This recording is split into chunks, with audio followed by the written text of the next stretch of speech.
नमस्कार, मी Priya's incredible point या मराठी चॅनलमध्ये पुन्हा एकदा तुम्हा सर्वांचं मनापासून खूप खूप स्वागत करते. आज स्पेशल काय आहे तर आज मी पालकवड्याची रेसिपी तुमच्यासोबत शेअर करणार आहे. तर व्हिडिओ स्किप न करता शेवटपर्यंत पूर्ण बघा.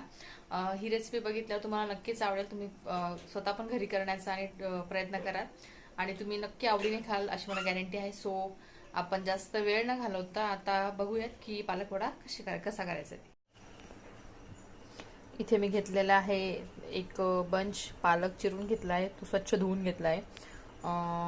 एक 8 ते 10 मिरच्या घेतल्या आहेत, धनेपूड घेतली आहे, थोडी बारीक चिरलेली कोथिंबीर घेतली आहे, एक कांदा चिरून घेतला आहे, एक 8 ते 10 लसणाच्या पाकळ्या घेतल्या आहे आणि सकाळी मी मुगाची डाळ भिजत घातली होती, ती आता इथे उपसून ठेवली आहे. म्हणजे थोडं पाणी निथळायला ठेवलं होतं. ती बऱ्यापैकी चांगलं त्यातलं पाणी निघून गेलं आहे. तुम्हाला हे कदाचित थोडी जास्त वाटत असेल, पण यात थोडी जी डाळ आहे ती खूप बारीक मिक्सरमध्ये वाटून घ्यायची आणि काही थोडी जी आहे ती थोडी ओबडधोबड ठेवायची. म्हणजे जेव्हा ती वडा खाताना जेव्हा दाताखाली येते तेव्हा ती कुरकुरीत छान लागते. आणि बाकीचे काही जे आपले नेहमीचे रेग्युलर मसाले आहेत ते घेतले आहे.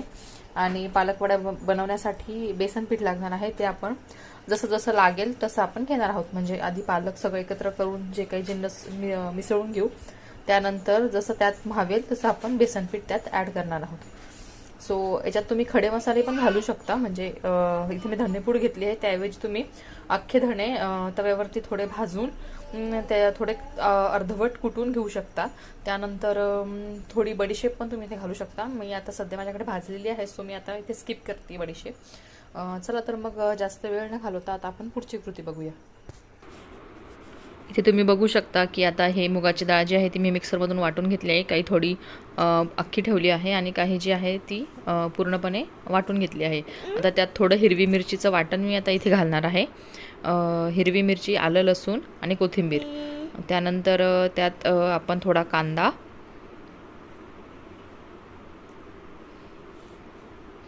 इथे मी 2 मध्यम आकाराचे कांदे बारीक चिरून घेतले आहेत, तर ते टाकते आहे. त्यानंतर कोथिंबीर घालणार आहे.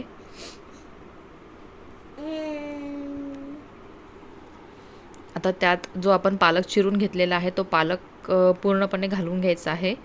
आता इथे बघा थोडी धनेपूड मी आता इथे ॲड केली आहे. त्यानंतर काही मसाले टाकत आहे, थोडीशी हळद रंगाला. त्यानंतर ऑलरेडी हिरवी मिरचीचं वाटण आहे, त्यामुळे इथे मी फक्त थोडंसंच लाल तिखट घातलं आहे आणि चवीनुसार मीठ त्यात ॲड करायचं आहे. आता हे जे आहे ते सगळ्या ज्या गोष्टी आहे जिन्नस ते सगळे एकत्र करून घ्यायचे आहे. तुम्ही बघू शकता की मी हाताने कसे एकत्र करून घेते आहे. छानसं असं पीठ मळून घ्यायचं इथे. आता हे आपल्याला थोडं सैल वाटत असलं तर आपण त्यात आता आपण काय करणार आहोत, थोडंसं मी इथे 1 कपभर तुम्ही बघू शकता की मी बेसन घेतलं आहे. तर ते मी आता जसं जसं लागेल तसं तसं त्यात ॲड करता. आपल्याला कन्सिस्टन्सी हाताला कळते की आपल्याला कितपत वडा थापला जाऊ शकतो. याची वडा करण्याची पण एक ट्रिक आहे, ते मी पुढे तुम्हाला सांगणारच आहे. जवळपास मी इथे पूर्ण 1 कप बेसन वापरलं आहे. आता ते सगळं एकत्र मिक्स करून घेते आहे. आता याची जी ट्रिक आहे तो हा वडा कुरकुरीत होण्यासाठी अगोदर पूर्ण बॉल जो असतो बॉलसारखा शेप द्यायचा आणि हा बॉल जो आहे असाच तेलामध्ये सोडायचा आणि थोडा अर्धवट फ्राय करून परत हे सगळे बॉल काढून घ्यायचे आणि नंतर याचा चपटा वडा करून परत एकदा तळायचा. म्हणजे हे जे वडे आहेत ते अतिशय कुरकुरीत आणि चविष्ट लागतात. सो मी आता इथे जे काय आहे बॉल शेपमध्ये तयार करून घेतले आहेत वडे, ते आता कढईमध्ये तळायला सोडले आहे. तुम्ही बघू शकता ॲट अ टाईम तुम्हाला 3-4 जेवढे तुमच्या कढईत मावतील त्यानुसार तुम्ही त्यामध्ये सोडा.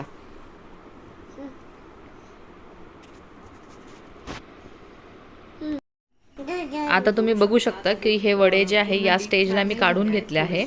वरतून बऱ्यापैकी छान कुरकुरीत तुम्हाला दिसत आहेत. आता हे असेच काढून घ्यायचे आणि थंड होऊ द्यायचे. थंड झाल्यानंतर एक पॉलिथिन घ्यायचं, त्यावर तो वडा थापायचा. आता मी तुम्हाला इथे अगोदर हातावरती करून दाखवलं आहे, पण हातावर नीट काही थापलं जात नाही. सो मी आता इथे पॉलिथिन घेतलं आहे आणि पॉलिथिन पेपरवरती एका प्लेटच्या डिशच्या साहाय्याने तुम्ही थापू शकता किंवा हातानेही थापून घेऊ शकता. आता इथे वडा थापला आहे आणि तो आता मी परत एकदा डीप फ्राय करायला सोडला आहे. सो आता तुम्ही बघू शकता की हा वडा जो आहे तो किती छान आणि कुरकुरीत होईल.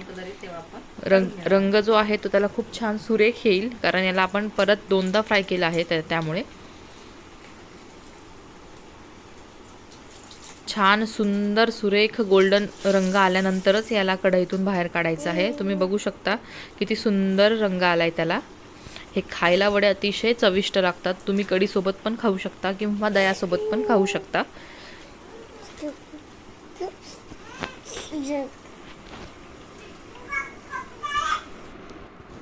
तुम्ही बघू शकता वड्यांना किती सुंदर आणि सुरेख असा रंग आलेला आहे। खूप सुंदर दिसत आहे। वरून अगदी एकदम क्रंची क्रंची आहे आणि आतून एकदम सॉफ्ट आहे। टेस्टला तर इतके भारी झालेत की काय सांगू तुम्हाला।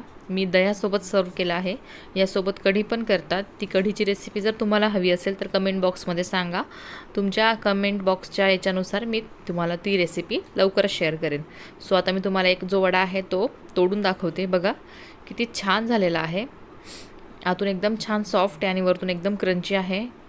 टेस्टला खूप छान होतात। तुम्ही एकदा घरी नक्की ट्राय करून बघा आणि मला सांगा की ही रेसिपी तुम्हाला आवडली की नाही ते। आणि जर वडे छान झाले तुमचे पण तर मला कमेंट बॉक्समध्ये नक्की कळवा। आवडल्यास लाईक, शेअर आणि सबस्क्राईब करायला अजिबात विसरू नका। तोपर्यंत बाय बाय।